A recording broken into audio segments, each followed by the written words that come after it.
ኦኬ ቅዱሳት ስዕላት መጽሐፍ ቅዱሳዊ ናቸው ወይንስ አይደሉም? የዛሬው ርዕሳችን ሁላችሁም ስትሰሙ እንደነበረው ቅዱሳት ስዕላቶች መጽሐፍ ቅዱሳዊ ናቸው ወይንስ አይደሉም ስንወያይበት የነበረው ሐሳብ። እሺ እግዚአብሔር ይመስገን ከሞላ ጎደል ባለችን ደቂቃ እዛ ቤት በመጽሐፍ ቅዱስ የማስረጃ ቅዱሳት ስዕላት መጽሐፍ ቅዱስ የመሆናቸውን አሳይተናል። ቅዱሳት ስዕላት መጽሐፍ ቅዱስ እንዳልሆኑ ወንድማችን ሲናገር እንደሰማችሁት ወንድማ ኤርሚያስ ለጊዜው ግራ እንዳትጋቡ ኤርሚያስ እያልኩ ልንገራችሁ። ኤርሚያስም ሲናገር ስትሰሙት እንደነበረው ቅዱሳት ስዕላት መጽሐፍ ቅዱስ እንዳልሆኑ የሚናገሩባቸው የመጽሐፍ ቅዱስ ጥቅሶች በአጠቃላይ ለጣዖታት የተነገሩ ናቸው።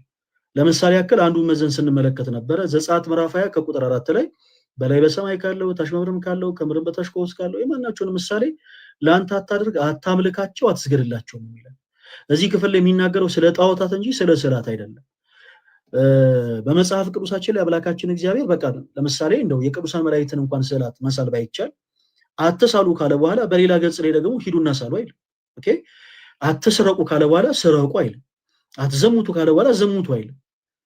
እና እዚህ ክፍል ላይ እየተናገረ ያለው ስለ ቅዱሳን መላእክት ስለ ቅዱሳን ሰዎች አይደለም፣ ይልቁኑ ስለ ጣዖታት ነው። ክፍሉን እኮ በጣም ፖዚቲቭ ሆኖ ማንበብ ይቻላል።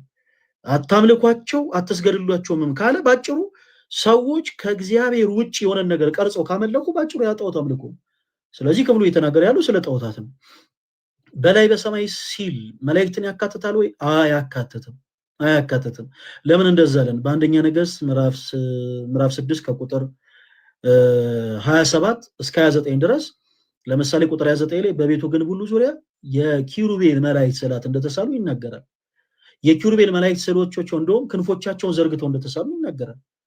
ስለዚህ ቅዱሳን መላእክትን የሚያካትት አይደለም ማለት ነው። ባጭሩ ቅዱሳት ስዕላት መጽሐፍ ቅዱሴ ናቸው። ለወንድማችን መሀል ላይ ያቀርብለት ጥያቄ ነበረ። ልብ ብላችሁ ካስታወሳችሁ የትኛው ፕሮቴስታንት የማይመልሰው ነው። በነገራችን ላይ ስዕላት መጽሐፍ ቅዱሴ ናቸው ወይንስ አይደሉም ስትሏቸው አይደሉም ይሏቸዋል። ኦኬ እሺ፣ መጽሐፍ ቅዱሳቸው ላይ የምን ስዕል አለ? የመስቀል ስዕል አለ። ይሄንን ስዕል ማን ነው ሳሉ ያላችሁ? ከየት አምጥተው ነው የሳሉት? they have no idea። ምንም አይነት መጽሐፍ ቅዱስ መሰረት የላቸውም። ማን ሳሉ እንዳላቸው አያውቁም። ከየት አምጥተው እንደሳሉት ምንም they have no idea። ግን ስዕላት መጽሐፍ ቅዱስ አይደሉም ይሉናል። እሺ ሌላው ሲነሳ የነበረው ስለ ስግደት ነው። ለምሳሌ ለስዕላት ስለሚደረግ ስግደት ባጭር ላንሳ ለወንድሞች እድል እንድሰጥ።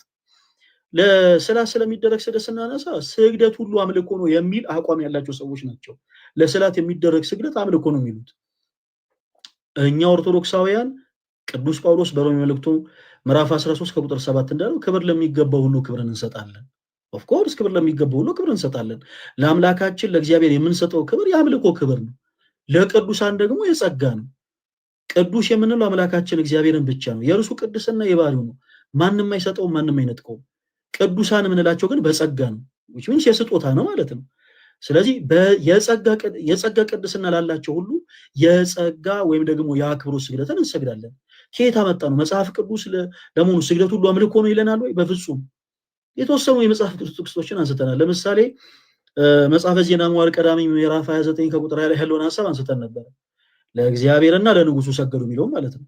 ለእግዚአብሔር ሰገዱ ሲል ያምልኮ ነው። ለዳዊት የተሰገደው ደግሞ የአክብሮት ነው። ይሄንን ሰፊ ታይም ካስፈለገ ልናወራባቸው እንችላለን። ከዛ ውጪ ግን በጣም የተላጨ ንግግር ነበረ። በጣም ሐሳብ ሲገን ነበረ። የጥላቻ ንግግሮች በጣም በየማሉ ሲነገሩ ነበረ። በመቀጠል ደግሞ የሚያወያየውም አካል ገለልተኛ ቢሆን ጥሩ ነበረ። ግን የሆነን ሐሳብ ደግፎ አይ ለሱ ቻንስ ነው በዚህ ወጥቶ በዚህ ገብቶ ብቻ እኔ በጣም አዝኛለሁኝ። በዚህ ልክ ሰዎች ለሰው ተደርበው እኔ ለምሳሌ አንድ ሰው ለመወየት እንጂ ሁለት ሰው ለመወየት አልሄድኩም ነበር።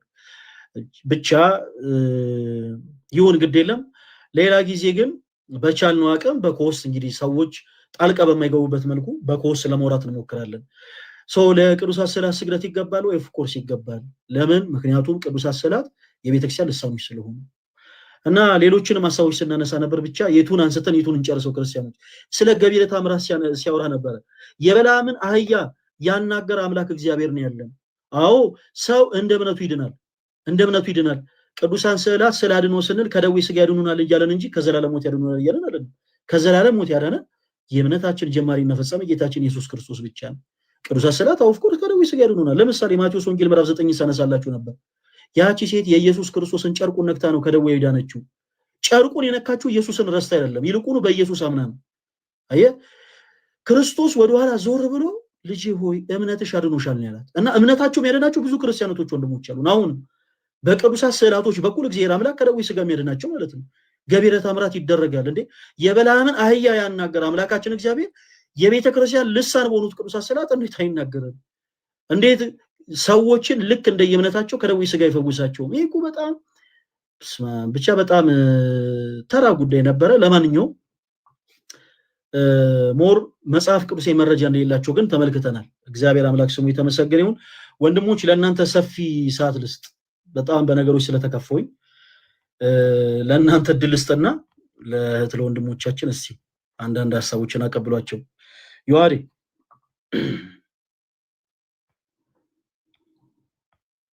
የፈለገ ይሰማል? ይሰማል። እንዴት አመሻችሁ? ሰላም ብያለሁ ሁላችሁም። እግዚአብሔር ይመስገን። ቃለ ሕይወት ያሰማልን። ፈሌ አክቹአሊ በጣም እንትን የሆነ ጭቅጭቅ የበዛበት አይነት ምናምን ነገር ነበረ እና አይ ቲንክ ፌር ያልሆነ ምናምንም ይመስላል። አክቹአሊ እንትኑ ውይይቱ ፌር የሆነ ምናምን አይመስልም ሲደረግ የነበረው። እሱ ባደረገበት መንገድ ስትሄድ ኢንተራፕት ማድረግ ነበረ። አንተ ሰዓት ላይ ደግሞ እሱ እንደፈለገ እንትን ሲል ይፈቀድለት ነበረ። ዞሮ ዞሮ ግን ማስተላለፍ የሚገባውን ነገር በደንብ ተላልፏል ብዬ አስባለሁ። ለምሳሌ ስዕላት መጽሐፍ ቅዱሳዊ ናቸው ወይስ አይደሉም የሚለውን ሀሳብ ለመወያየት ገብቶ ቅዱሳት ማለት ቅዱሳት ናቸው እያለ የኪሩቤልን ስዕላት ኦኬ ቅዱሳት ናቸው እያለ ሲናገር ነበር። አክቹአሊ ራሱ ከዚህ በፊት ለታቦት አዎ ይሰገዳል ብሎ ቃል በቃል ተናግሯል። ቀለመ ወርቅ አይተንፍሱ ማለት ኦኬ ለታቦት አዎ ይሰገዳል ብሎ ቃል በቃል ተናግሯል። ስለዚህ ለታቦት የሚሰገድ ከሆነ ታቦት ላይ ያሉት ደግሞ የኪሩቤል ስዕላት እንደሆኑ በሚገባ ተነስቷል። ቶታሊ ርዕሱን ትቶ ማለት መጽሐፍ ቅዱሳዊ ናቸው ወይስ አይደሉም የሚለውን ትቶ መጨረሻ ላይ ምንድነው ይሰገዳል፣ ይታጠናል ምናምን ኦኬ ተአምራት እንደዚህ በስዕላት የተደረጉ ተአምራት ምናምን የሚል ሀሳብ ነበረ ሲያነሳ የነበረው በአጠቃላይ ማለት ነው። ሆኖም ቀረ ግን ዋናው ልንረዳው የሚገባው መጽሐፍ ቅዱሳዊ ናቸው ስዕላት፣ ቅዱሳት ስዕላት መጽሐፍ ቅዱሳዊ መሆናቸው እግዚአብሔር ያዘዛቸው መሆናቸው በሚገባ ታይቷል። እና መጽሐፍ ቅዱስ ላይ ያለው መስቀል ተነስቶ ሲጠየቅ ምንድን ነበር ያለው? እሱ የመጽሐፍ ቅዱስ ማህበር ነው እንጂ የኛ አይደለም ማለት ባይዞይ ትልቅ ክሌም ነው ይሄ ማለት የመጽሐፍ ቅዱስ ማህበር ነው እንጂ የኛ መጽሐፍ አይደለም ብሎ በቢብሊካ ሶሳይቲ የታተመውን የመጽሐፍ ቅዱስ ማህበር እንዳሳተመው አድርጎ ሲናገር ነበር። አዲሱ መደበኛ ትርጉም ከነ ማብራሪያው መስቀል የተሳለው እንደዛ እያለ ሲናገር ነበር። በጣም ታሳፍራለህ ወንድማችን፣ የማታውቀውን ነበር ስታወራኝ ነበር። እኔ እንደውም ታሳየዋለህ ብዬ የነበረው ፈለገ አንዴ ቪዲዮህን ዝጋልኝ ማለት አንዴ ቪዲዮህን ዝጋውና ፕሮፋይል ፒክቸር ላይ ያለ የተሰቀለው ከታች ላይ ያለው የሆነ የታቦትም ስዕል ምናምን የሚመስል አለው ፕሮፋይል ፒክቸሩ አይደል? ይሄ ስዕላት ጣዖት ናቸው ሲል ነበረ። ፕሮፋይል ፒክቸር ጣዖት ነው ወይስ አይደለም? በቃ ጣዖት ሉትራን ቸርች ምናምን ኦፍ ኮርስ መጨረሻ ላይ ኦፍ ኮርስ ጠይቀው መልሷል። ስዕላት ጣዖታት ናቸው ሲል ነበረ። ሉትራን እና መካነ ኢየሱስ ቸርቾች ላይ ስዕላት እንዳሉ ስታሳየው አይ የነሱ ጣዖት አይደለም ብሎ ደግሞ ርዕሱ ማጠን መስገድ ምናምን ነው እንጂ ስዕላት እንደዛ ችግር የላቸውም ብሎ ደግሞ ስልታዊ ማፈግፈግ ሲያደርግ ተመልክተናል። ፕሮፋይሉ ላይ ያለው ግን ጣዖት እንደሆነ መስክሯል። ቀለም ሳስበው ኦኬ ስዕሉ ፕሮፋይል ፒክቸሩ ጣዖት እንደሆነ ራሱ ተናግሯል ማለት። ከዛ በመቀጠል ስለ ስዕላት እንደው በዚህ በሰባቱ አብያተ ክርስቲያናት ፊላደልፊያ፣ ሰርዴስ ማለት ኤፌሶን ምናምን እያለ የሆነ አብያተ ክርስቲያኖች ስማቸው ራእይ ላይ ያሉ ሸምድዶ በቃ ሐዲስ ኪዳን አወቀ እንዲባል ስማቸውን መሸምደድ ሳይሆን ህይወታቸውና ትምህርታቸውን መያዝ ነው የሚጠቅም፣ ስማቸውን አይደለም። 30 ጊዜ ስማቸውን ይጠራል። በነዛ አብያተ ክርስቲያን ስዕል ነበረ ወይ የሚል ጥያቄ ሲጠይቅ ነበረ። አዎ ነበረ። ኦኬ ነበረ። ያንን ማረጋገጫችን ምንድነው? ባይዘው የካታኮምብ እንትኖች ማለት ነው የዋሻዎቹ የካታኮምብ ዋሻዎች ቅዱሳት ስዕላት የተሞሉ ናቸው ማለት ነው። ታሪክን ማጥናት ወደኋላ ዘውር ብሎ ታሪክን የቤተ ክርስቲያንን ታሪክ ያላጠና መሆኑ የሚታወቀው እነዚህ አብያተ ክርስቲያናት ቅዱሳት ስዕላት የነበሯቸው ናቸው። ኦኬ በስዕላት ይግባቡ ነበረ፣ በስዕላት ትምህርቶቻቸውን ያስተላልፉ ነበረ። ስለዚህ የካታኮምብ ታሪክን ማያቅ መሆኑን በሚገባ የሚያሳይ ነው። ከዛ የታሪክ ጸሐፊ ኢዩሲቢስ ወይም አውሳቢዮስ ዘቂሳርያ በቸርች ኤክሌሲያስቲካል ሂስትሪ ወይም ደግሞ ቸርች ሂስትሪ መጽሐፉ ቡክ 7 ቻፕተር ሴክሽን 18 ላይ ስዕላት ይጠቀሙ እንደነበረና ጌታችን መድኃኒታችን ኢየሱስ ክርስቶስ ያቺ ደሟን ይፈስባት የነበረችውን የፈወሰበትን የመጽሐፍ ቅዱስ ክፍል አውሳቢዮስ ዘቂሳርያ እስካሁን ድረስ እስከኛ ታሪክ ድረስ ከክርስቶስ ጀምሮ ስዕሉ በእኛ ዘንድ አለ ብሎ በሚገባ ሲናገር እንመለከታለን። አውሳቢዮስ ዘቂሳርያ የቤተ ክርስቲያን ታሪክ ጸሐፊ ማለት ኦኬ። በጣም ጥንታውያን ሰው ዘመን የታሪክ ጸሐፊዎች ነገረ ክርስቶስ ወይም ደግሞ የመጀመሪያ የክርስቶስ ስዕል ራሱ ሰዓሊው ክርስቶስ ራሱ መሆኑ በሚገባ ጽፏል። የቤተ ክርስቲያን ታሪክ ማወቅ ማጥናት ያስፈልጋል። ኦኬ የእመቤታችን ምስረ ፍቁር ወልዳ ስዕል ሰዓሊ ወንጌላዊ ቅዱስ ሉቃስ እንደሆነ በቤተ ክርስቲያን ታሪክ የታመነ ነው። ኦኬ ዮሐንስ ዘደማስቆ ስለ ቤተ ክርስቲያን ሲናገር ስዕላትን ስለሚቃወሙ ሰዎች በሚገባ ባብራራበት መጽሐፉ ይህንን ይገልጻል። ቅዱስ ባሲሊዮስ ሌተር 360 መጽሐፉ ላይ እሱም በሚገባ ስዕላትን እንስማቸዋለን፣ እናከብራቸዋለን፣ ኦኬ ከእነሱ በረከት እንቀበላለን። ቅዱስ ባሲሊዮስ ኦኬ። እነዚህ ታላላቅ የቤተ ክርስቲያናችን አባቶች ከመጽሐፍ ቅዱስ ይሄንን ሐሳብ ወስደው አብራርተዋል። ኦኬ ተርጉሟል። ለዛ ነው በየትኛውም ጥንታውያን አብያተ ክርስቲያናት ላይ ብትሄዱ ጥንታውያን የፕሮቴስታንት ቸርቾችንም ጨምራችሁ ማለት ነው ሉትራን ቸርችም ጨምራችሁ ብትመለከቱ ለምንድነው ስዕላትን የሚጠቀሙ? ኦኬ ስዕላትን ይጠቀማሉ። ከጥንት ጀምሮ በቤተ ክርስቲያን ታሪክ ውስጥ የነበረ ስለሆነ እነ ቅዱስ ዮሐንስ አፈወርቅ የቅዱስ ጳውሎስ ስዕል ነበረውና በሌሊት እየተገለጠ ምስጢራቱን ሲገልጽለት የነበረ ከቅዱስ ጳውሎስ ስዕል ኦኬ እየተነሳ ቅዱስ ጳውሎስ ይናገር የነበረውን ነው። ይሄ በጥንታውያን አብያተ ክርስቲያናት ሁሉ የታመነ ስዕላት ይናገራሉ፣ ስዕላት ያጠባሉ ምናምን አይነት። አዎ ቅዱሳት ስዕላት በተአምር ሊናገሩ ይችላሉ። ይሄ ተአምር ነው። ግን ኦኬ ተአምር ከዕለታዊ አስተምሮ እንኳን መለየት የማይችል አስተምሯቸው ላይ እንደዚህ ያለ ብሎ ሲናገር ነበር። አስተምሮ አይደለም አክቹዋሊ ኦኬ ከስዕል ወተት ጠቡ ወይም ደግሞ ስዕሉ ተናገረ ከዛ ድምፅ ወጣ አስተምሮ ነው እንዴ? አስተምሮ አይደለም። አስተምሮና ተአምር እንኳን መለየት ማለት ምን እንደማለት መሰላችሁ? የበልዓም አህያ ተናገረች፣ ስለዚህ አህዮች ይናገራሉ ብለው ክርስቲያኖች ያስተምራሉ። በአስተምሯቸው አህዮች ይናገራሉ ብሎ ትምህርት እንደማድረግ ማለት ነው። የያዕቆብ በጎች ሽምልምል እንጨቶችን በመመልከት ጸነሱ።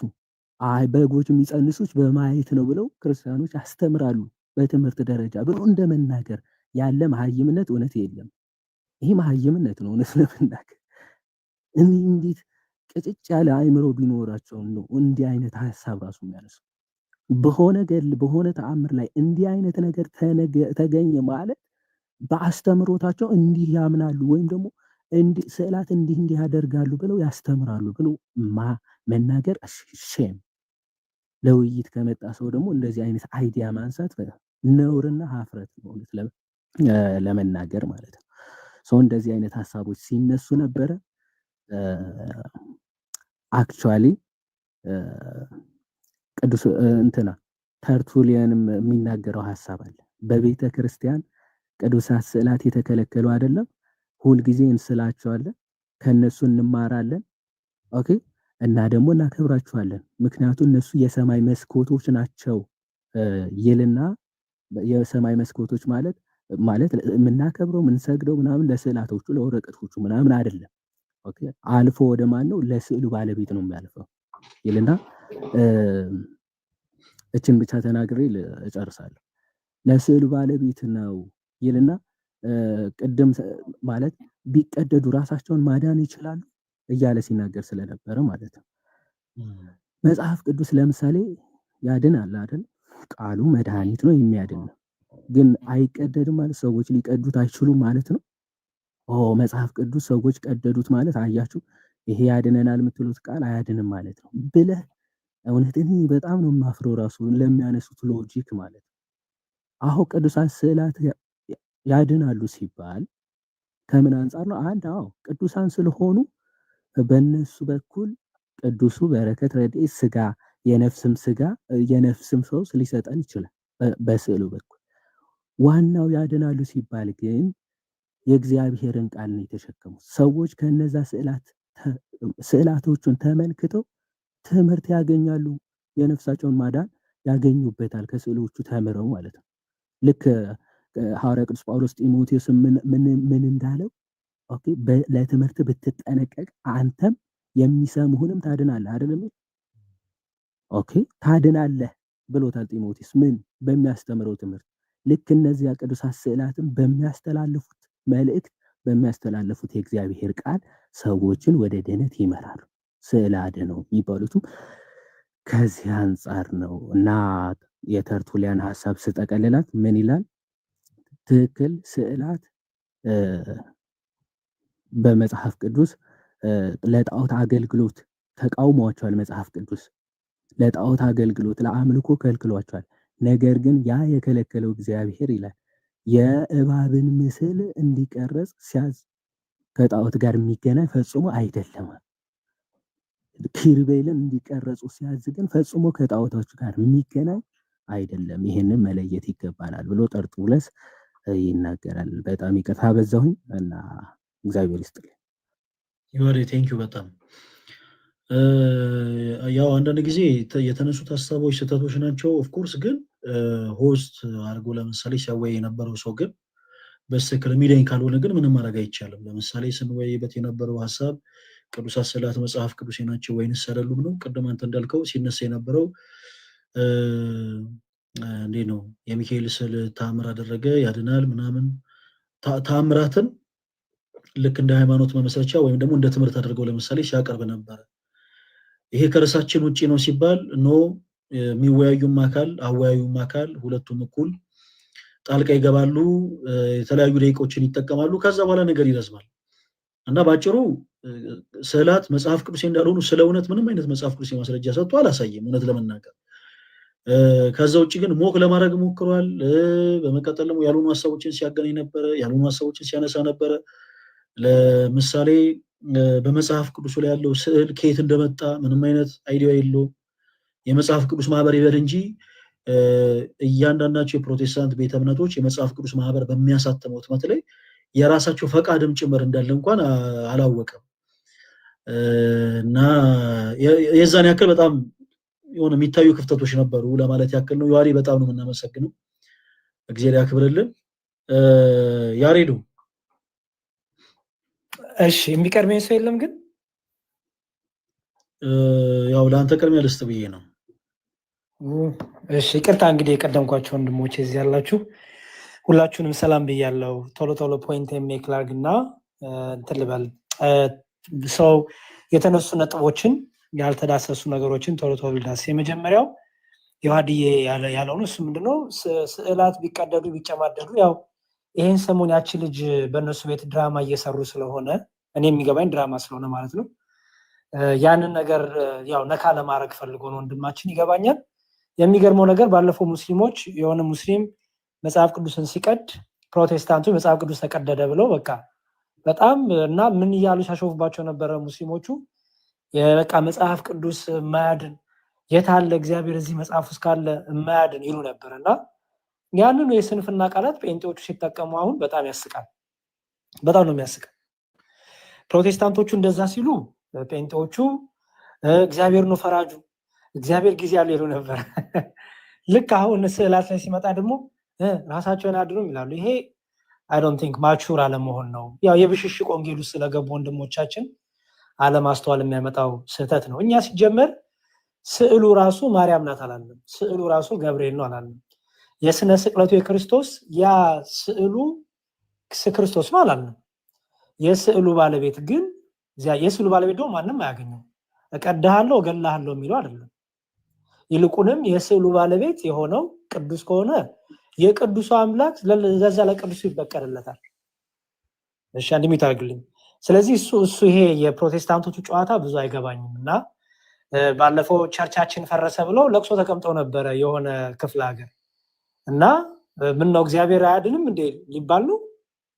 ቸርቹ ፈረሰ፣ ቸርቹ ተቃጠለ እንዲሆነ ሲባል በቃ ኢየሱስ ስላዳናችሁም ሊባል ነው። ይሄ የስንፍና ቃላት ነው። ይሄ ብዙም አለመብሰል ያየውበት ነው። ሌላው አንድ ቪዲዮ ላሳይ። ትልቁ ላይ አልጉኝ እንዲያውቁ። ይሄ የኢቫንጀሊካል የሉተሪያን ቸርች ነው። ይሄው ኢቫንጀሊካል ሉተሪያን ቸርች ኢንሳይድ ይላል። እንደምታዩት በስዕላት የተሞላ ነው። የሁሉ ስዕል የሞላው ነው። እንደምታዩት የሁሉ ስዕል የሞላው ነው። ይሄው እንዲያውም እዚህ ጋርም አለ ሌላ ቅርጽ። ይሄው እዚህ ጋርም ስዕል አለ፣ እዚህም አለ። ሙሉ እንዲያውም ብታዩት ያው ምን እንዳይመስሉት እዚህ ሁሉ ውስጥ የመላእክት ስላለ እነ ጊዮርጊስ አለ። ይሄ ሁሉ እንግዲህ ይሄ አለ፣ ይሄ አለ ይሄ ሁሉ እንግዲህ የኢቫንጀሊካል ቸርች የሉተሪያን ቸርች ነው። ይሄ የሁሉ ስዕል ማለት ነው።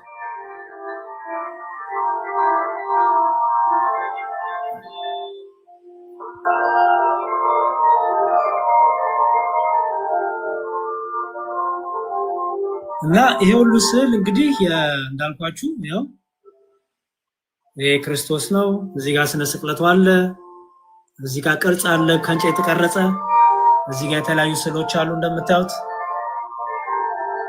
ዙሪያውን ጽሁፎች አሉ፣ ስዕሎች አሉ። የሁሉ ስዕል ነው። ግድግዳው ላይ የተለጠፈው ጠቅላላ ስዕል ነው እንደምታዩት።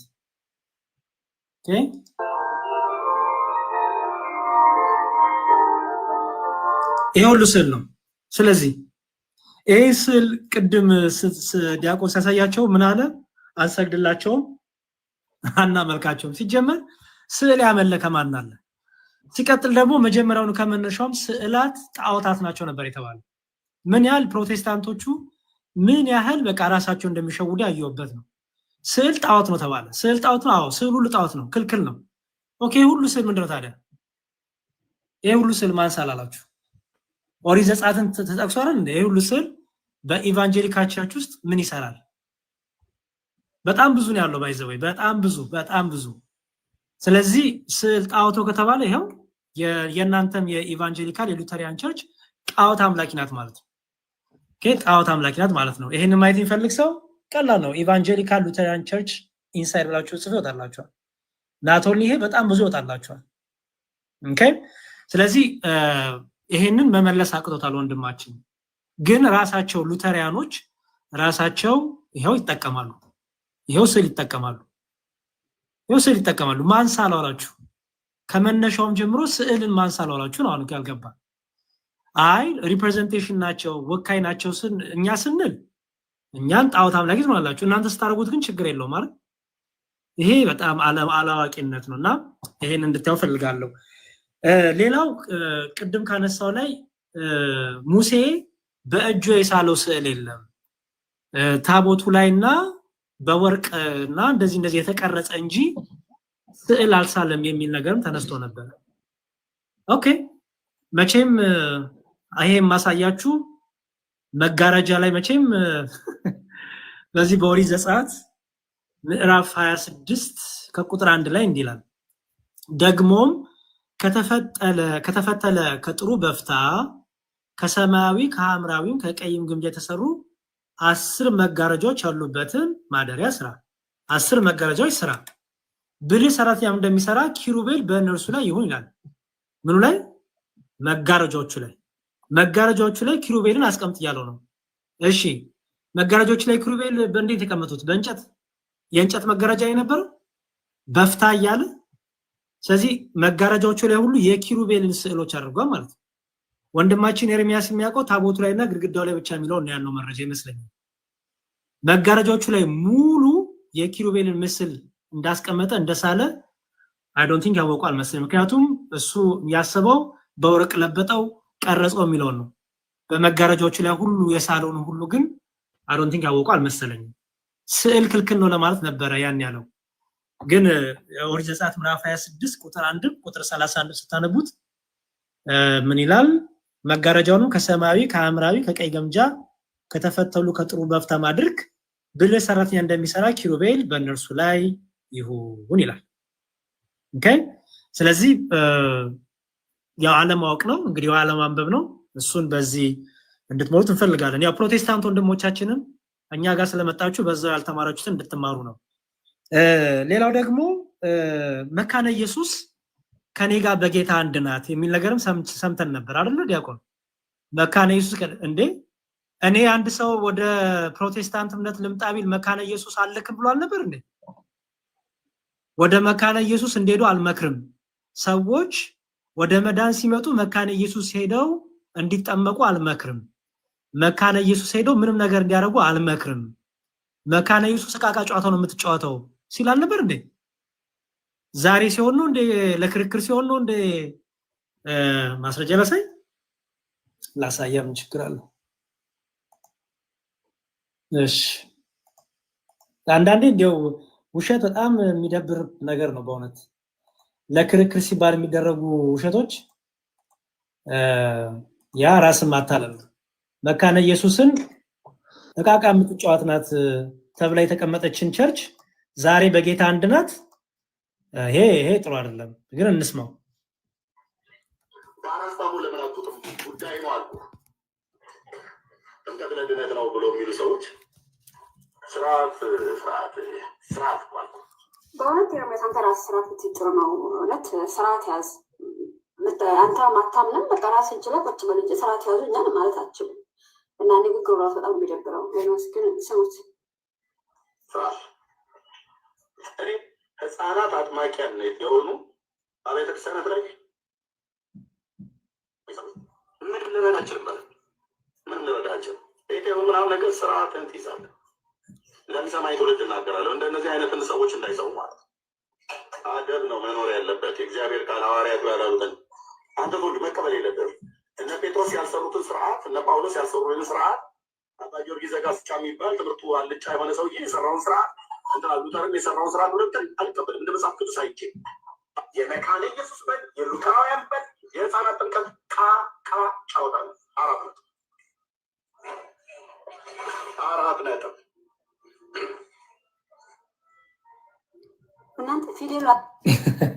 እሺ ያው እንደሰማችሁት ምንድነው ያለው? የመካነ ኢየሱስም የሉተሪያንም የማንም ዕቃቃ ጨዋታ ነው። እዛ ያለው የመዳን ትምህርት ዕቃቃ ጨዋታ ነው። ዛሬስ በጌታ አንድ ነን። ይሄ በጣም ትክክል ያለው ነገር ነው። ራስን መሸወር ነው። እንዲያው ምእመኑንም ምስኪን ነው፣ በቃ ምንም አያዳምጥም፣ ዝም ብሎ ቲፎዞ ነው ማለት ነውና ይሄ በጣም ያሳቀኝም በጣም የገረመኝ ነገር ነው። በተረፈ ግን ላጠቃላ ሐሳቤ ስዕላት መጽሐፍ ቅዱሳዊ ናቸው።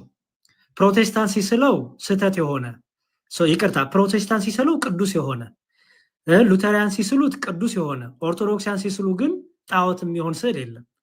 እናንተ ስታረጉት ቅዱስ፣ እኛ ስናረገው ጣዖት የሚሆንበት ምክንያት የለም።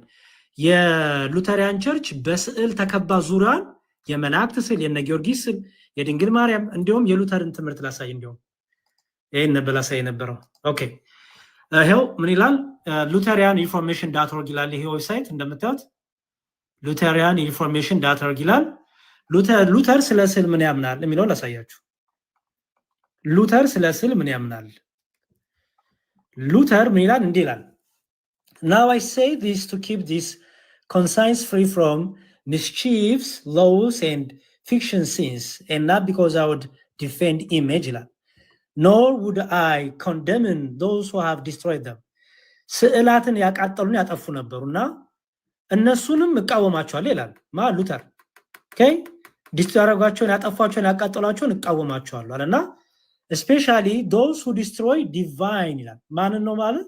divine and idolatrous image, but image for memorial and witness such as crucifix and image of saints are to be tolerated ይላል። ማ ሉተር የጌታችን ስቅለትና የቅዱሳን የቅዱሳን ስዕልና የክርስቶስ ስቅለት ይሄን የሚመሰክሩ ስዕሎች በቤተክርስቲያኖች ሊኖሩ ይገባል፣ ቶሌሬት እናደርጋቸው ይገባል ብሎ ማን ያስተምራል? የእምነት አባታቸው ሉተር። ስለዚህ ኤርሚያስ ደግሞ ምን አለ? ስዕል ጣዖታት ናቸው ይላል። ሉተሪያን ደግሞ በጠቅላላ በቸርቻቸው ስዕል አለ። ስለዚህ ጣዖት አምላኪ ናቸው ማለት ነው። በጌታ አንድነን የሚላቸው ሉተሪያን ጣዖት አምላኪ ናቸው ማለት ነው። ስለዚህ እንድታውቁ ፈልጋለሁ። በአጠቃላይ ምንድነው እኛ ቅዱሳት ስዕላት አዎ እግዚአብሔር ታምር ይገልጥባቸዋል፣ አዎ እግዚአብሔር ማዳን ይገልጥባቸዋል። በቅዱስ ጳውሎስ ጨርቅ ታምሩን የገለጠ ክርስቶስ ዛሬም ይሰራል። ድንጋዮች እንዲናገሩ፣ ድንጋዮች እንዲያመሰግኑ፣ አህያ እንድትናገር ያደረገኛ የማይሰራ ክርስቶስ የለንም፣ የማይሰራ እግዚአብሔር የለንም፣ ጸጥ ያለ ክርስቶስ የለንም። ፕሮቴስታንቶቹ እንደዚህ አይነት ክርስቶስ ካላችሁ መብታችሁ ነው። ግን ለእናንተ ሲሆን የሚሰራ ለእኛ ሲሆን የማይሰራ ክርስቶስ ብሎ ነገር የለም። ስለዚህ ያው ቅዱሳት ስዕላት ታምሩን ይገልጥባቸዋል ክርስቶስ፣ እግዚአብሔር ማዳን ይገልጥባቸዋል፣ ኃይሉን ይገልጥባቸዋል። አህያን ያናገረ ጉዛንን ያናገረ አምላካችን ኢየሱስ ክርስቶስ በዚህ በአንደኛ ነገሥት እንደምናነበው ቁራ እንኳን ሄዳ ነብዩን ተመግቦ እንደነበረ ይህ ሁሉ የእግዚአብሔር ድንቅ ስራ ነው። እኛ በእግዚአብሔር ድንቅ ስራ በእግዚአብሔር ኃይል ክብሩን ኃይሉን ይገልጥባቸዋል ብለን እናምናለን። የማይሰራ ክርስቶስ የለንም፣ የማይሰራ እግዚአብሔር የለንም። ስለዚህ ቅዱሳት ስዕላት ቅዱስ ያሰኛቸውም የቅዱሱን ታሪክ ስለያዙ ነው ማለት ነው። የቅዱሱን ታሪክ ስለያዙ ቅዱስ ተባሉ። ልክ መጽሐፍ ቅዱሳችን ቅዱስ መጽሐፍ ያሰኘው ቃሉ ሲቀመጥበት ነው። ቃሉ ከመቀመጡ በፊት ምን ነበረ? ጀስት መጽሐፍ ነበር። ቃሉ ሲቀመጥበት ግን ምን ሆነ? ቅዱስ ተባለ። እስትንፋሰ እግዚአብሔር ያለበት ተባለ። የእግዚአብሔር ጸጋ ያለበት ተባለ። እነዚህም ስዕላት ሰው ቢስላቸውም ቅዱሱን ታሪክ ስለያዙ በቅዱሱ ስለሚሰየሙ የእግዚአብሔር መንፈስ ያድርባቸዋል፣ የእግዚአብሔር ክብር ይገለጥባቸዋል ብለን እናምናለን። ልክ ሉተሪያን በቸርቾቻቸው እነዚህን ነገር ሲያስቀምጡ እነዚህን ሁሉ ሲያስቀምጡ እነዚህን ስዕላት ሲያስቀምጡ መገለጫ ማስተማሪያ የቅዱሱን ታሪክ ደግሞ እየሳሉ እንደሆነ ስለው በስዕል በየቸርቾቻቸው የነ ጊዮርጊስን የመላእክትን እያስቀመጡ እንደሆነ ማለት ነው። ስለው ምን ብለው እነዚህ ሪፕሬዘንቴሽን ናቸው ብለው ማለት ነው። እግዚአብሔር ይስጥልኝ፣ አመሰግናለሁ።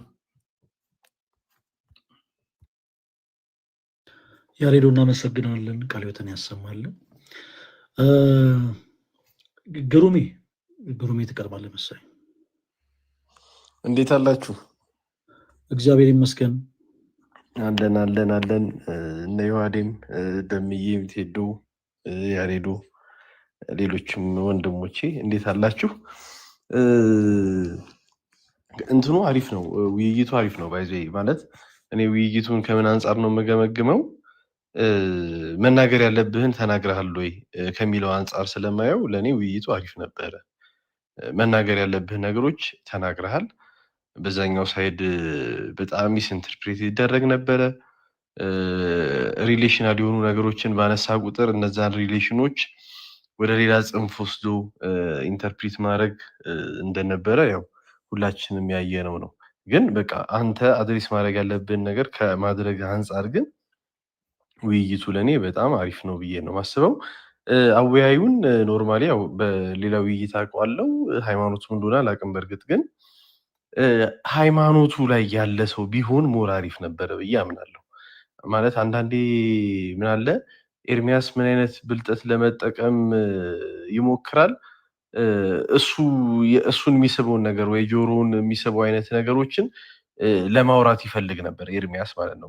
ሰውየው ኦልሬዲ ይሄ ሃይማኖቱ ላይ አዋልድ መጽሐፍ ምንድን ነው፣ መጽሐፍ ቅዱስ ምንድን ነው የሚለውን ነገር ሪያላይዝ የሚያደርግ አይነት ሰው ስላልሆነ ኤርሚያስ የሚያወራቸው ነገሮች ሞር እየሳቡት አንተ ላይ እንዲያውም ጫና ሁሉ ለማድረግ የሞከረ አይነት የሚመስል ነገሮች ነበሩ እና ሞር ሃይማኖቱ ላይ ያለ ሰው ቢሆን ኖሮ የበለጠ አሪፍ ይመስለኝ ነበር ይሆን ነበረ። ሌላው ቅድም ዮሐዴን በደንብ አንስቶታል። መጽሐፍ ቅዱስ ላይ ያለው ስዕል ስትለው እንዲያውም መጽሐፍ ቅዱስ ማህበር ሲል ጭራሽ ይሄ ቢብሊካ ሶሳይቲ ያሳተመው እንጂ መጽሐፍ ቅዱስ ማህበር ያሳተመው አይደለም። ያንን ራሱ እንኳን ለይቶ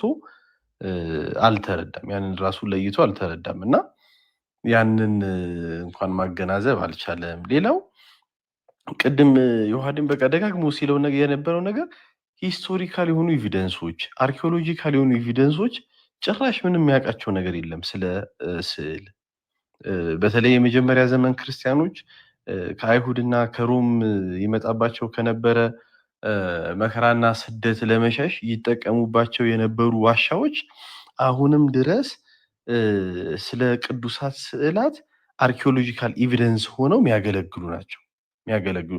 ስፔሻሊ የጵርስቅላ ካታኮምብ ወይም ምንድን ነው ስሙ ዋሻ የምንለው የእናታችን ቤታችን ቅድስት ድንግል ማርያም ክርስቶስን አቅፋ ይዛ የነበረው ስዕል በጣም እንግዲህ ፈርስት ሴንቸሪ ሰከንድ ሴንቸሪ ላይ የነበሩ ዋሻዎች ናቸው። እነዚህ የመጀመሪያው ክርስቲያኖች የምንላቸው ቤዝ የምናደርጋቸው ዛሬ የሆነ ነገር አደረግን፣ ዛሬ የሆነ ነገር ተናገረን ስንል ከኛ ቀድሞ ማን ብሎታል ብለን ወደኋላ ብንሄድ የምንደርስባቸው ክርስቲያኖች ናቸው እና ሂስቶሪካል አርኪኦሎጂካል ኤቪደንሶችን በሙሉ በጣም ረግጦ ጭራሽ ምንም ቦታ እንዳልሰጣቸው አይተናል።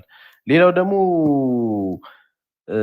ማሰብ ያለብን ደግሞ ይሄ ሪትን የሆኑ ደግሞ ኤቪደንሶች ቅድም የአውሳቢዎስን ቅድም ዮሐዲስ ያነሳ ነበረ። በተለይ ደግሞ ባስሊዮስ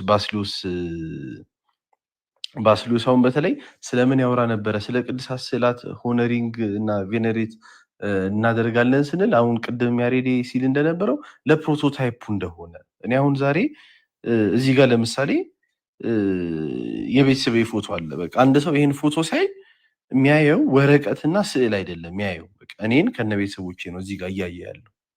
ወይም የዮሐዴ ምስል ላይ ያለው አቡነ ማን እንደሆኑ ጠፋኝ እንጂ ደግሞ ተፎገርኩ እዚሁ ዮሐዴ ምስል ላይ ያለውን ያንን ሲያይ አቡነ ሺኖዳ አሁን አቡነ ሺኖዳ ናቸው እንጂ የምትለው አሁን እኔ እዛ ሰዓት ላይ የኤርሚያስን ፎቶ አውጥተህ ይሄ ማን ነው ብትለው ኤርሚያስ ነው እንጂ የሚልህ ጨርቅና ስዕል ነው አይልህም። ስለዚህ ባስሊዮስ የሚለው የነበረው ምንድን ነው? ይሄ ሆነሪንጉም ሆነ ቬኔሬሽኑ ፓስ የሚያደርገው ለፕሮቶታይፑ ነው። በቃ እኛ የምናከብረው የምናመሰግነው የሆነ ወረቀት አይደለም። ለወረቀትማ እኮ መጽሐፍ ቅዱስና አንድ የኔ የልጄ ስዕል ደብተርም ሁለቱም ወረቀት ናቸው፣ ጽሁፍ አላቸው አይደል? መጽሐፍ ቅዱስን ግን የእግዚአብሔር ቃል አለው ስላልን ወረቀትነቱ ሳይሆን የእግዚአብሔር ቃልነቱ ከዛኛው ወረቀት እንደሚለየው ይህም የቅዱሳን ስዕል የቅዱሳኑ የተሳሉበት ስለሆነ እንጂ ኢትስ ኖት አባውት እስክሪብቶ ዘጨርቁ ወይ ቀለሙ አይደለም። ስለዚህ በጣም ሺፍት ሲያደርግ የነበረው ነገር ደግሞ እሱ ነው። በጣም የሚገርመኝ የነበረው አሁን ያሬዴ ስላነሳ መድገም አልፈልግም። ቅዱሳት ስዕላት በመጽሐፍ ቅዱስ ግን ሺፍት ያደርግ የነበረው ለቅዱሳት ስዕላት በፕሮቶታይፕ አማካኝነት ለቅዱሳት ስዕላት የምንሰጠውን ክብር ቀጥታ እየወሰደ ይለጥፍ የነበረው ከጣዖት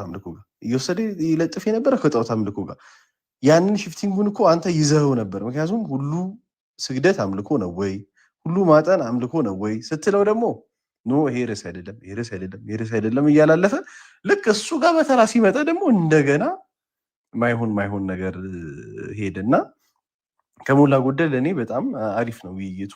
በቃ አድሬስ ማድረግ ያለብን አድርጋል ነው ብዬ ማምነው።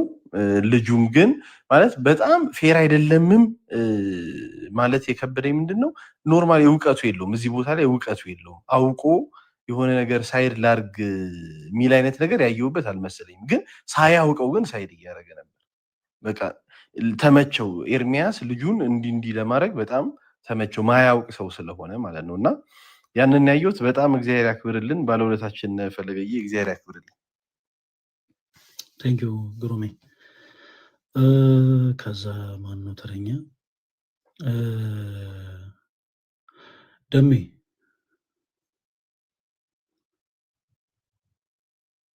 ሰላም ለሁላችሁን፣ እንዴት ናችሁ? ፈልዬ ቃልዮት ያሰማልን። በእውነት በጣም ያሬዶ ሰላም ብያለሁ። ቴዶ፣ ዮሐዴ፣ ሶል፣ ዲያቆን ዳዊት እንዲሁም ዲያቆን ሱራፌል እንዲሁም ደግሞ ተወዳጁ ግሩሜ ሰላም ብያቸዋለሁ ሁላችሁንም።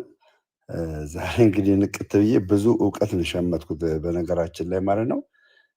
ፈሌ የምነግርህ ማለት ነው የእውነት የምነግርህ በትክክል መጽሐፍ ቅዱሳዊ የሆነ ነገር መልሰለታል። በትክክል ምነግርህ። ሁለተኛ ነገር ደግሞ አንተ እምነትን በእንደዚህ አይነት ሁኔታ ብለህ ፕሩቭ አድርገህ አትመልስም። እምነት ነው። እምነት በፕሩቭ አይመለስም። እምነት በፕሩቭ አይመለስም ብዬ ስለ ከምን አንጻር ነው ስዕላት ይናገራሉ የሚል ጥያቄዎችን ይጠይቀ ነበር። ድምፅ ይሰማል? ይሰማል የሚል ጥያቄ። ይሄ እምነት ነው። ጀስት በቃ እኔ ተናገረኝ እንዴ ከመጽሐፍ ቅዱስ አውጥቼ ልነግሮ አልችልም። አለቀ። በስዕሉ ተናገር ለኔ እንዴ። ህዝብ ሰብስቦ አይደለም እኮ ስዕሉ የሚያናገረን፣ ፐርሰናሊ እንደ እምነታችን ነው። ቅዱሳን ስዕላት ለእኛ ሊነግሩን የሚችሉት እምነቴ ነው። ይሄ ይህንን ለእሱ ፕሩቭ ማድረግ አይጠበቅብኝም። ሁለት ፈልዬ እኔ የማደንቅ ጌታ በሚያውቀው ማለት ነው ቅዱሳን ስዕላት ከምንድን ነው የሚያድኑት ብሎ የጠየቀን ጥያቄና የመለስክለት መልስ አሜዚንግ። ኦርቶዶክሳውያን አማኞች እኛ ቅዱሳን ስዕላት የሚያድኑን ከዘላለም ሕይወት አይደለም፣ ከስጋ ፈውስ ነው። ፔሬድ። ይህንን አስረግጠ መለስክለት። ኤርሚያስ ምንድን ነው የሚፈልገው?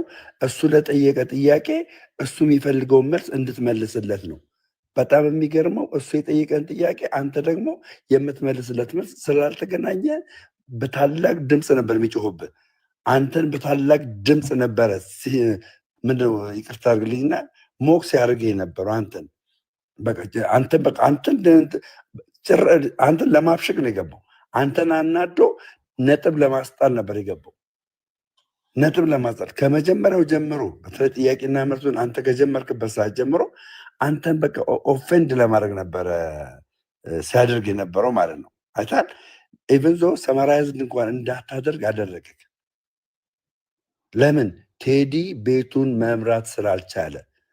አንተ በቀለሜ አይደለም የተበሳጨኸው፣ በቴዲ ቤቱን አለመምራት ነው። ሀሳብህን እንኳን ሰመራይዝ አድርገህ እንዳትወጣ ያደረገ ማለት ነው። ሌላው እንኳን ቴዲ ማለት ነው በጣም ትልቅ ጥፋቱ አንተ ወጣክ የለክም። ሁለታችሁን ለማወያየት ቤቱን የከፈቱ አይደል እንዴ? ሶ አንተ ሰመራይዝ አላደርግም በቤቴ ነው የማደርገው ብለህ ከወጣ በቃ እሱ ሰመራይዝ በቤቱ ካደረገ አንተም ግባና በቤት አድርግ ማለት ሲገባው በቃ ቀጥላለ። ዚስ ኢዝ ኖት ፌር። እንትና በጣም ነው ተጽዕኖ ያደረገበት ቴዲ። በጣም 2 ደቂቃ ቀረው እያለ እስከ 8 ደቂቃ እስከ 9 ደቂቃ እስከ 10 ደቂቃ ይታገሰውና ይጠብቀው ነበረ። ይህን ሁሉ ችለህ ነው ያንን ነገር ስታደርግ የነበረውና ፈልይ ማርያምን ነው የምልህ። ሰምተኛል? እየሰማኝ ነው? ማርያምን አንተ አንደኛ ነህ። በእውነት በትክክል ኦርቶዶክሳዊ የሆነ መልስ መልስለታል። አንተ መጽሐፍ ቅዱስ ብቻ አማኝ አይደለህም። ቀለሜ ችግር ውስጥ የገባው መጽሐፍ ቅዱስ ብቻ አማኝ ስለሆነ ነው። ለዚህ ነው ሉትራውያንን የማያቅ ካቶሊካውያንን የማያቅ እንደገና ደግሞ እንደዚህ ቅብብሎሽ የሌለው ገባረም ቅብብሎሽ የሌለው የሐዋርያቶችን አስተምሮ የማያቅ ታሪክ የሌለው ሰው ስለሆነ በቃ ዝም ብሎ መጽሐፍ ቅዱስ ብቻ ስለሆነ ከመጽሐፍ ቅዱስ ሊወጣልህ አልቻለም። ወንድሞቼ በጣም በስዕል አድኖ ዙሪያ ላይ ብዙ ነገር ስላሉ እኔ ተከትዬ ያንን መድገም ስለማልፈልግ ነው እንደዚህ ከላይ ያለውን የምነግርህ ማለት ነው። የምነግርህ የእውነቴን ነው የምልህ። የእውነት እግዚአብሔር በሚያውቀው ብዙ ኦርቶዶክሳውያን ዛሬ አንተ የመለስከው መልስ ሰምተው ለከኛ እንደዚህ ነን ለካ የምናስተምረው ብለው እውቀት ጨብጠዋል። እውቀት ጨብጠዋል። ምንም አይነት ነጥብ አልጣልክም። የእውነቴን ነው የምልህ። ምንም አይነት ነጥብ በተአምር ኮንሽስ መሆን አይጠበቅብን። በተአምር እዛ ቦታ ላይ ማለት ያየነው ነገር አለ። ገባ?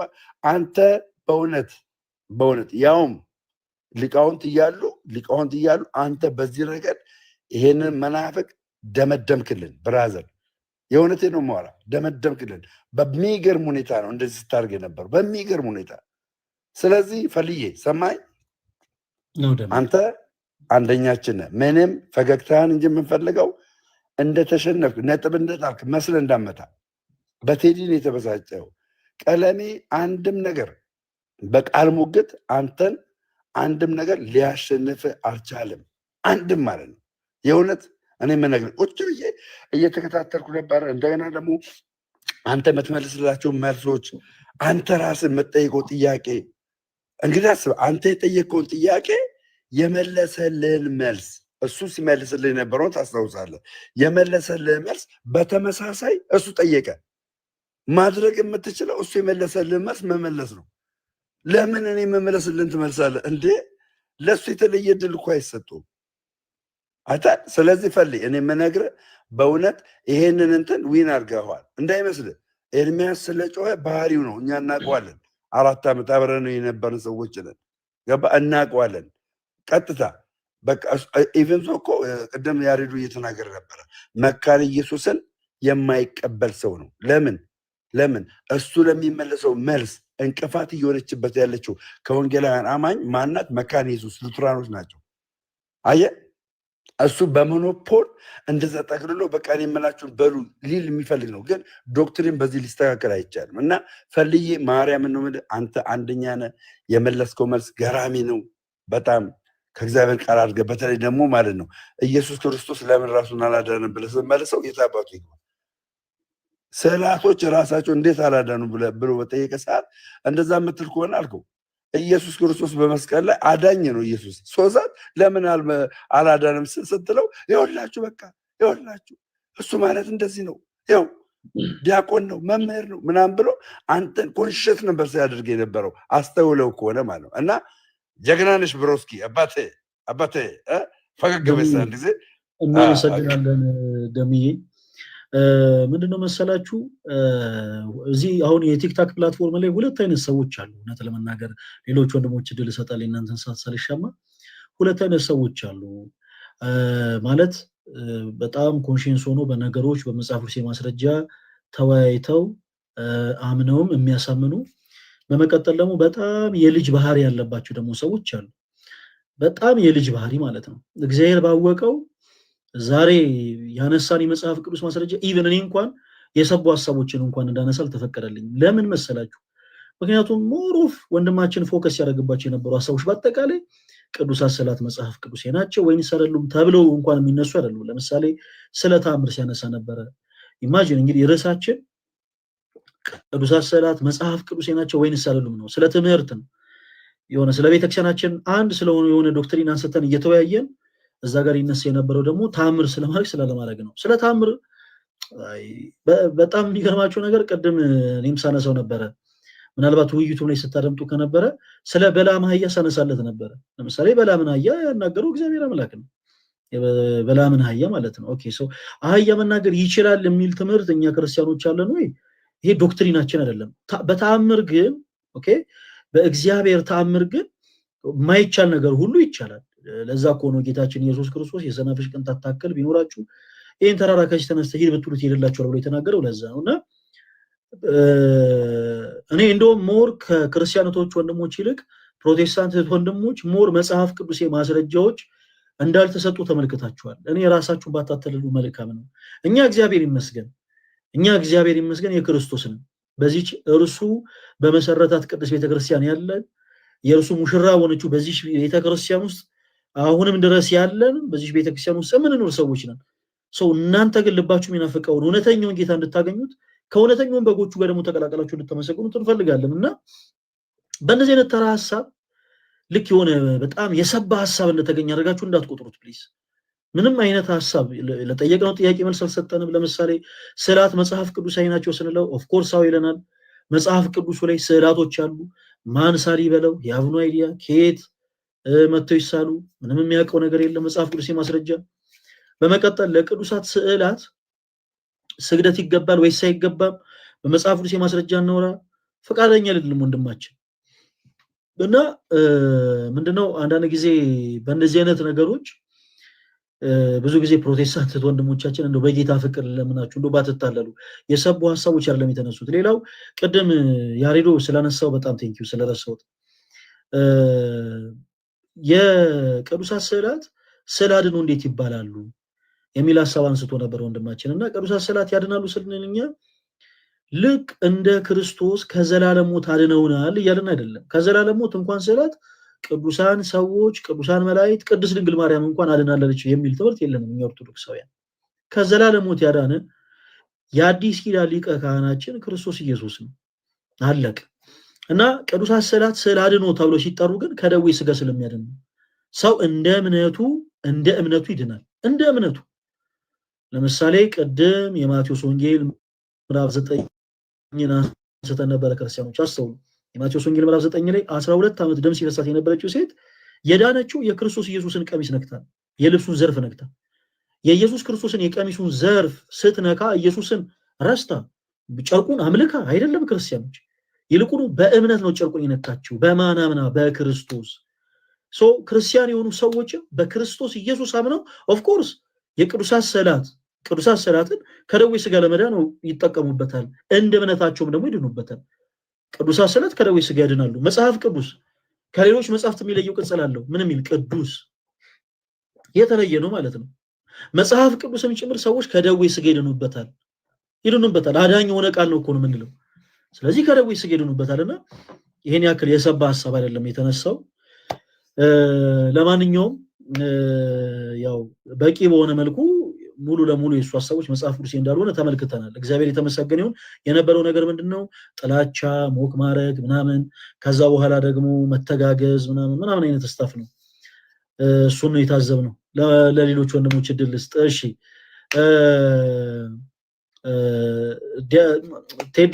ለቴዶ እድል ልስጥ።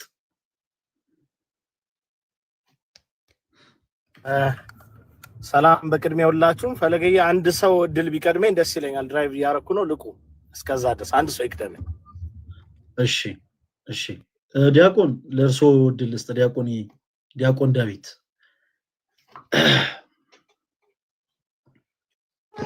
ሰላም ለሁላችሁን።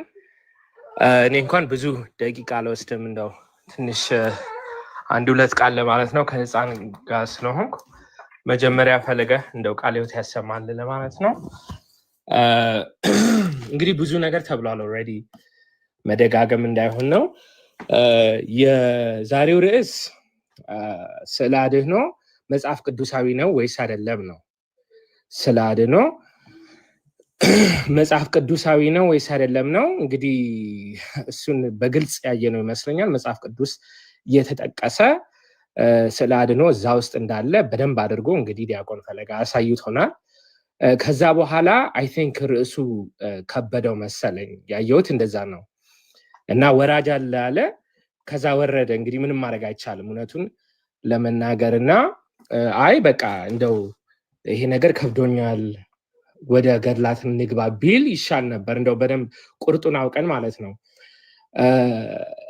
መጽሐፍ ቅዱሳዊ አይደለም ስዕለ አድኅኖ ባዕድ አምልኮ ነው ጣዖት አምልኮ ነው ካለ በደንብ እንግዲህ ወንድማችን ፈለገ እንዳሳየው መጽሐፍ ቅዱሱ የያዘው መጽሐፍ ቅዱስ ስዕል አለው ማለት ነው። የያዘው መጽሐፍ ቅዱስ ጣዖት አምልኮ ነው ማለት ነው። ጣዖት አምልኮ የያዘ ምስል ይዞ አይ ይሄ የፕሮቴስታንት አይደለም እንደው ካቶሊካውያን ያሉበት ኦርቶዶክሳውያን አሉበት ይበል እንጂ ይሄ ኳሊፋየርስ ይባላሉ። ዞሮ ዞሮ ስዕል መኖሩ ራሱ መኖሩ ባዕድ አምልኮ ምንድነው ባዕድ አምልኮ ጣዖት አምልኮ ነው ካለ የያዘው መጽሐፍ ቅዱስ ምስሉ ጣዖት አምልኮ ነው እያለን ነው ማለት ነው። ሌላ ኳሊፋየር አያስፈልግም። እንግዲህ መጽሐፍ ቅዱሱ ከበደኝ ብሎ ወራጅ አለ ካለ ወደ ሌላው የሚዳኘን ምንድነው? ታሪክ ነው፣ ገድላት አይደሉም። ለምን ብንል ከዚህ በፊት ብዙ ጊዜ እንደተነጋገርንበት ገድላት የምናነብበት መነጽር አለን፣ የምንረዳበት መንገድ አለን። ገድላት እያንዳንዱ ነገር ምን ለማለት ተፈልጎ ነው ብሎ ትንታኔ ይፈልጋል ማለት ነው። ትንታኔ ስለሚፈልግ እያንዳንዱን ነገር ከየት ነው ይሄ ምን ማለት ተፈልጎ ነው ብሎ ማየት ያስፈልጋል። ስለዚህ የሚዳኘን ከመጽሐፍ ቅዱስ መውጣት እፈልጋለሁ ከበደኝ ለሚል ሰው ውይይቱን በመጽሐፍ ቅዱስ ውስጥ ማድረግ አልቻልኩም ካለ የሚዳኘው ታሪክ ነው። አሁን ልብ በሉ ወንድሜ ዮሐድ ዲያቆን ያሬድም በደንብ አድርገው እንደገለጹት ከታሪክ ከድሮ ከካተኩም ጀምሮ ከሁለተኛ ክፍለ ዘመን ጀምሮ ስዕል በየቤተክርስቲያኑ ተጠቅመዋል። ቅድመ አባቶቻችን ስዕል በቤተክርስቲያን ውስጥ መጠቀም የተጀመረው ዛሬ አይደለም። ስዕል ቅዱስ ስዕላት በቤተክርስቲያን አገልግሎት ላይ መጠቀም የተጀመረው በኢትዮጵያውያን አይደለም። 1500 ዓመት በሙሉ ከክርስቶስ ትንሣኤ ጀምሮ ቅድም ዮሐዴ እንዳለው በቤተክርስቲያን እንደምናምነው ከቅዱስ ሉቃስ ጀምሮ እንግዲህ ይህን ከየት አመጣችሁት ብለዋል። እኛ የምናምን እምነት ነው፣ ይሄ እምነታችን ነው። ቅዱስ ሉቃስ ነው የሰጠን ስዕል አድኖ እንደዚህ አድርጋችሁ ሳሉ ብሎ መረጃው ከዛ ነው ማለት ነው። ቤተክርስቲያን ይሄ እምነታችን ነው። ከዚህ በኋላ ግን በታሪክ እንደምናየው በተለያየ ቦታ በተለያየ ስፍራ ስዕል አድኖ ወይም ሃደጆሪያ የምንለው በየስፍራው በየዓለማት ላይ በክርስቲያኖች በሙሉ 1500 ዓመት ስዕል በቤተክርስቲያን ውስጥ ተጠቅመዋል፣ ተደርጓል። ኢትዮጵያ ውስጥ ብቻ አይደለም። ማን ነው የዛሬ 500 ዓመት የያዘ ሃይማኖት እኛ ጋር መጥቶ ኳስችን የሚያደርገን? ሞራሉ እስከየት መጣ ነው የኔ ጥያቄ። ሞራሉ እስከየት ተገኘ?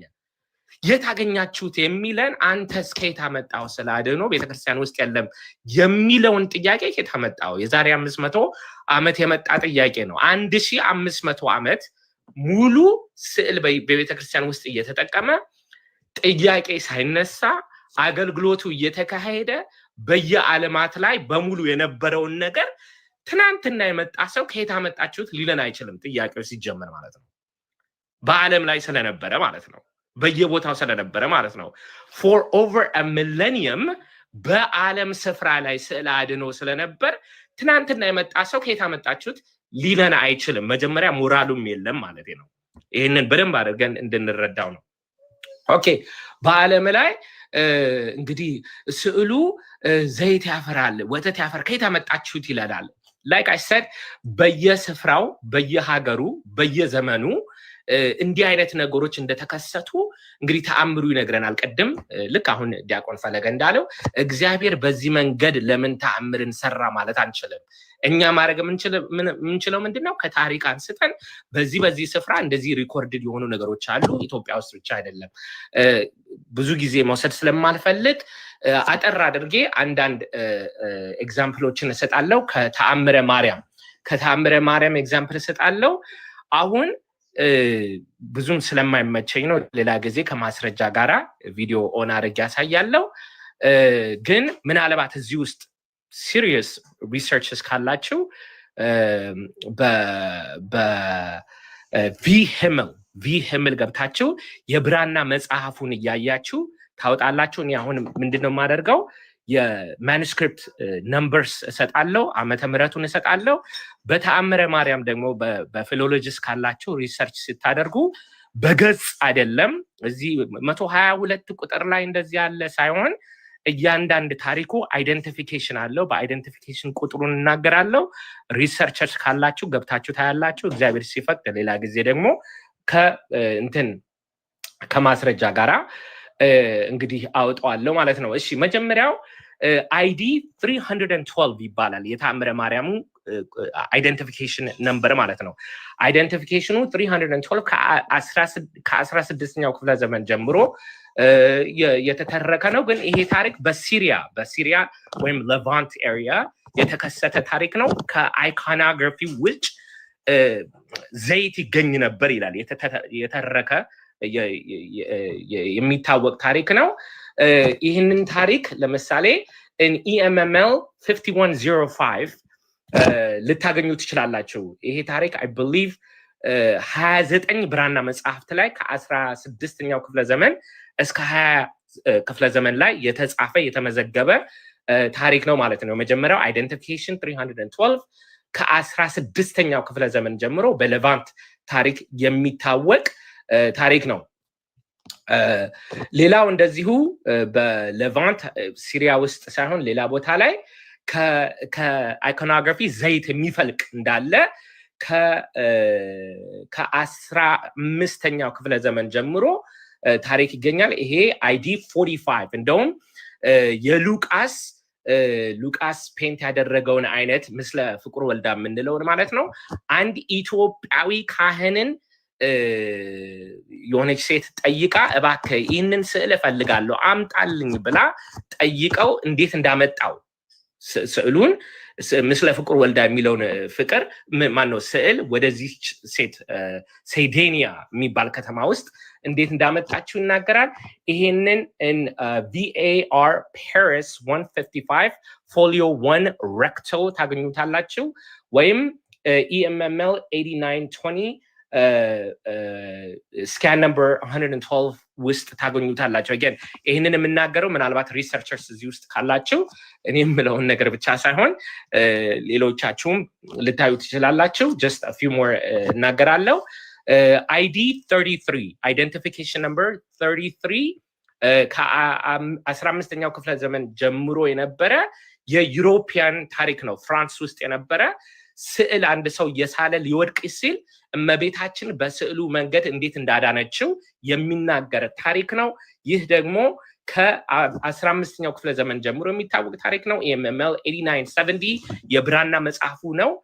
ፎሊዮ 115 ሬክቶ ውስጥ ታገኙታላችሁ። ይሄ በሙሉ እንግዲህ ኢትዮጵያ ውስጥ አንድ ደብተራ የጻፈው አይደለም፣ በአለም ላይ የተገኘ አይደለም። የመጨረሻውን ሁላችንም እንድንይዘው የምፈልገው identification number 90 identification number 90 okay again በ1400s ጀምሮ British Library 652 172 verso ወይም ከ16ኛው ክፍለ ዘመን ጀምሮ እንዲህ የመሳሰሉ የብራና መጽሐፍት አሉ። EMML 6938 124 verso ላይ ይህንን ታሪክ ታገኛላችሁ። ይሄ የግብጽ ታሪክ ነው። ይህንን እንድንይዝ የምፈልገው ለምንድን ነው?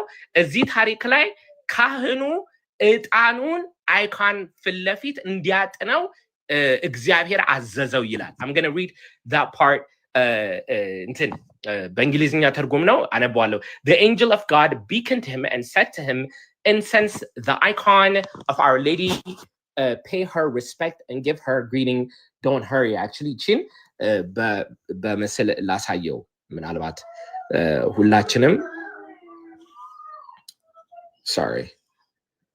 ሁላችንም እንድናየው ስለምፈልግ ማለት ነው። እሺ the angel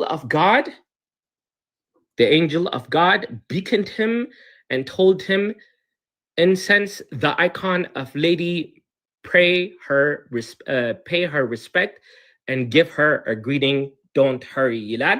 ይሄ ID 90 it is an Egyptian story. አንድ ደብተራ የጻፈው አይደለም። እንዳልኩት ይሄ ታሪክ ከ15ኛው ክፍለ ዘመን ጀምሮ የነበረ ታሪክ ናቸው። ይሄ በሙሉ እንግዲህ የተለያዩ የብራና መጽሐፍት እንግዲህ ስም ይሰጣቸው ካታሎግ ሲደረግ አሁን ዲቴል ውስጥ መግባት ስለማልፈልግ ነው። ማስረጃው ግን እዚህ ጋር ነው። እኛ ኢትዮጵያውያን ዝም ብለን ያመጣነው ትራዲሽን ሳይሆን በአጭሩ ይሄ ነገር በተለይ ምንድነው አይኮኖግራፊ በአለም ላይ ጀምሮ 1500 ዓመት በሙሉ ምንም ጥያቄ ሳይነሳ የነበረ ትራዲሽን ነው። ትናንትና የመጣ ሰው እኛን ከየት አመጣችሁት ሊለንም አይችልም። ጥያቄውም አግባብ አይደለም። ግን ጥያቄው መጽሐፍ ቅዱስ ውስጥ አለ ወይ ከሆነ ወንድማችን ፈለገ እንደው ቃለ ሕይወት ያሰማልን በመርህናል። ቃለ ሕይወት ያሰማልን። ጨርሻለሁ። እናመሰግናለን ዲያቆን። እግዚአብሔር ያክብርልን። ትሄዷለህ አለው። አንድ ሰው ብቻ ይቅደመኝ። አሁን እሺ፣ በመጨረሻ ብትሆኑ ሱራ ዲያቆን ሱራ። ወይ እንዴት አላችሁ? ሁላችሁንም ሰላም ብያለሁ። እንግዲህ ፈለይ ዛሬ በጣም ጥሩ አገልግሎት፣ ጥሩ መልስ ሰጥተናል። በሚገባ መልኩ በሚገባቸው መልኩ መልስ ሰጥተሃል። ቃለ ሕይወት ያሰማልን። ለዚህም በእውነት ብዙዎችን ለማደናገር እዚህ ከስር አሁንም በዚህ ሰዓትም እዚህ ኮሜንት ላይ እያዩዋቸው ነው ያለሁት።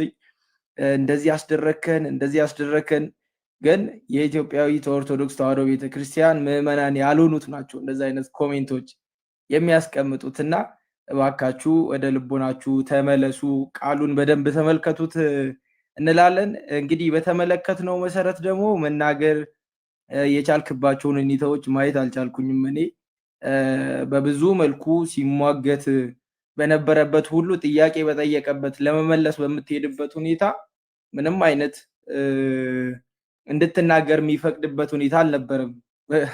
ትዕግስትን እንኳን ሳላደንቁ አላልፍም በዚህ ሁኔታ በእውነት ፈሌ።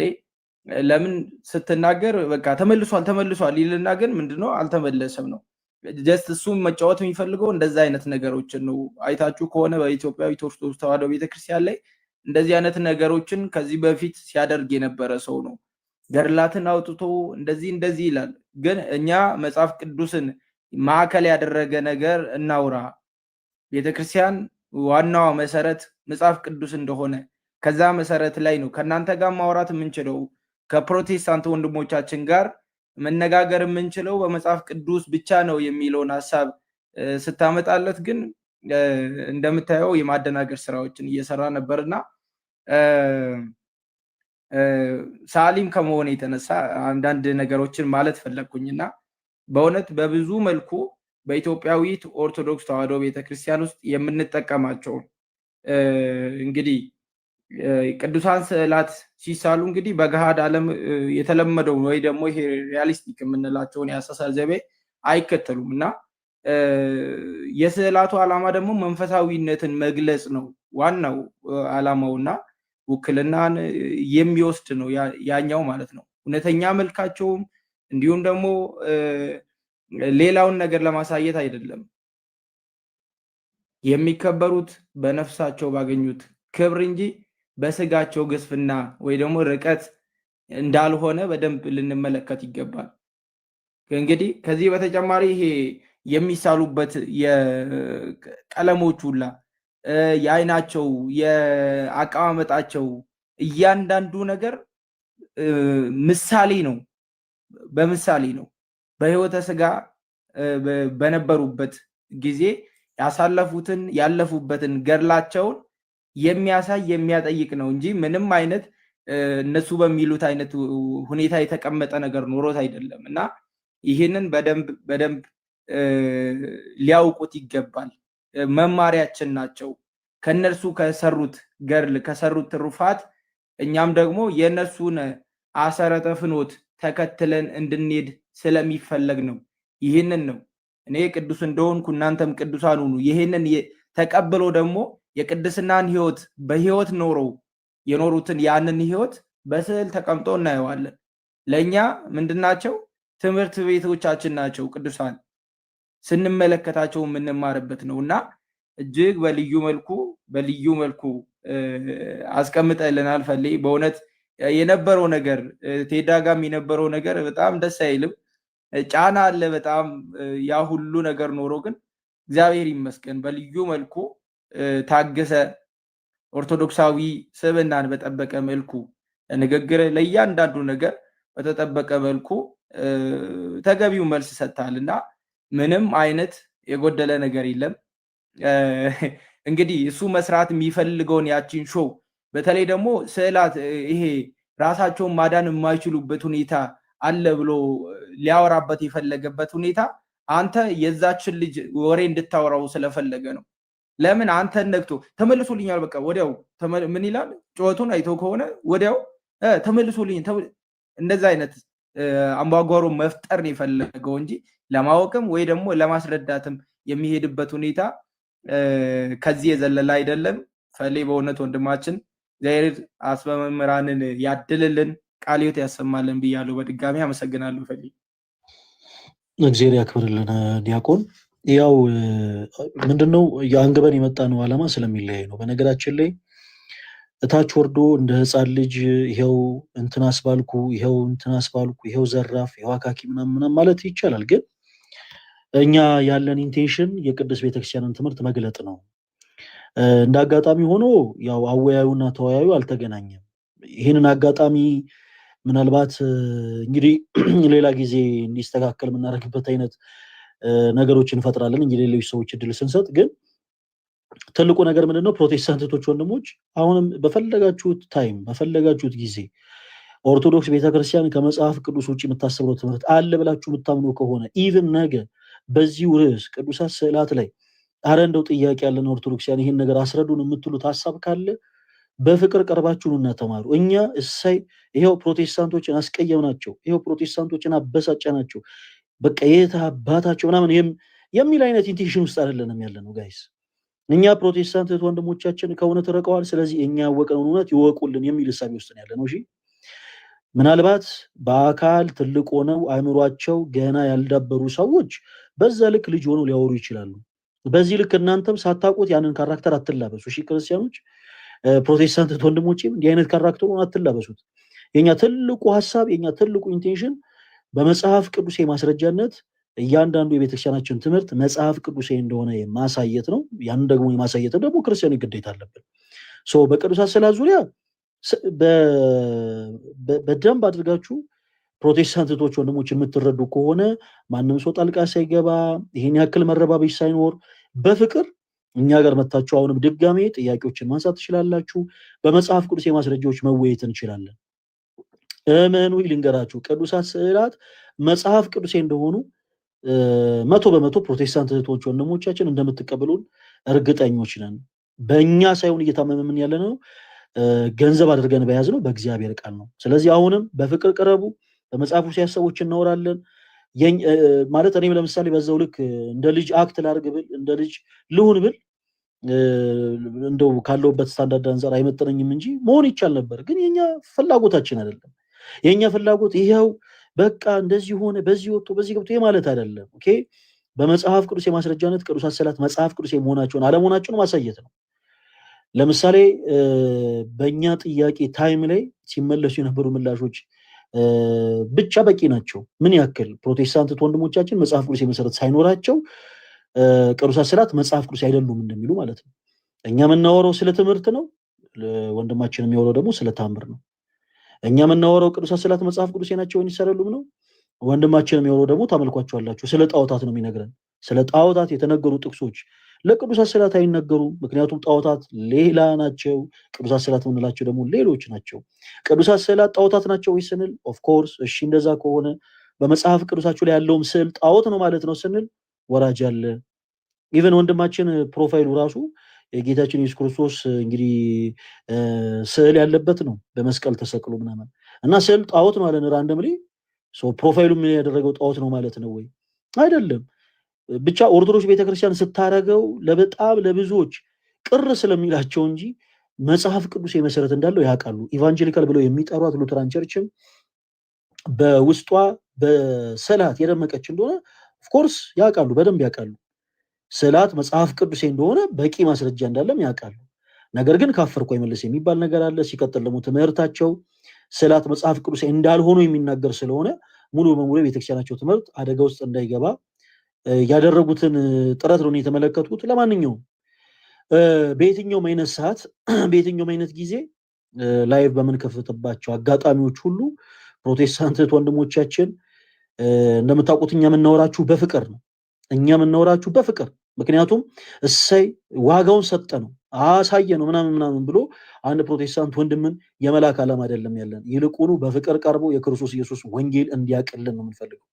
ወንጌል ሰዎችን ማብሸቅ አይደለም። ኦኬ ለጊዜው አሁን የተበሻሸቁ ያሉ ሰዎችን እንደ ህፃን ልጅ በቃ ከንፈራችሁ መጣችሁላችሁ ይሉ። ወንጌል ሰዎችን ማብሸቅ አይደለም። ወንጌል ሰዎችን መስደቢያ፣ ሰዎችን መዝለቢያ አይደለም።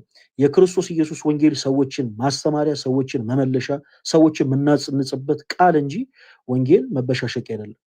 ወንጌል መበሻሸቂያውን አድርጎ ባህሉ ያደረገን ሰው በወንጌል እንማማር ማለት በራሱ ከባድ ነው። ያንን ተመልክተንበታል። ለማንኛውም ስለማይነገር ስጦቱ አምላካችን እግዚአብሔር ስሙ የተመሰገነ ይሁን። በየትኛውም አይነት እሳቤ በነገራችን ላይ ፕሮቴስታንት ወንድሞች በእነዚህ ሀሳቦች ብቻ ሳይሆን ኢንጀነራል ኦርቶዶክስ ቤተክርስቲያን ከመጽሐፍ ቅዱስ ውጭ የምታስተምራቸው ትምህርቶች አሉ ብላችሁ የምታምኑ ከሆነ 24 ሰዓት 24/7 24 ሰዓት ሁላችንም አለን። እኔ ባልኖር ዮሐድ አለ፣ ዮሐድ ባይኖር ያሬዶ አለ፣ ያሬዶ ባይኖር ዲያቆን ዳዊት አለ፣ ዲያቆን ዳዊት ባይኖር ይሄው መምህር ግሩም አለ፣ እነ መምህር ግሩም ባይኖሩ እነ ልደት አሉ፣ እነ ልደት ባይኖሩ እነ ኢዮብ ባይኖሩ እነ ጋዲ፣ ሌሎችም በጣም ብዙ ወንድሞች አሉ። የወንድሞቻችን ቤት እየገባችሁ ይሄ ትምህርታችሁ ከመጽሐፍ ቅዱስ ውጪ ነው ብላችሁ በማስረጃ ነው፣ እኛም በማስረጃ እንመልስላችኋለን። እሺ የኛ ዓላማ እናንተን በፍቅር የማስተማር ነው እና እግዚአብሔር አምላክ ለእናንተ ሚስጥሩን ጥበቡን ይግለጽላችሁ።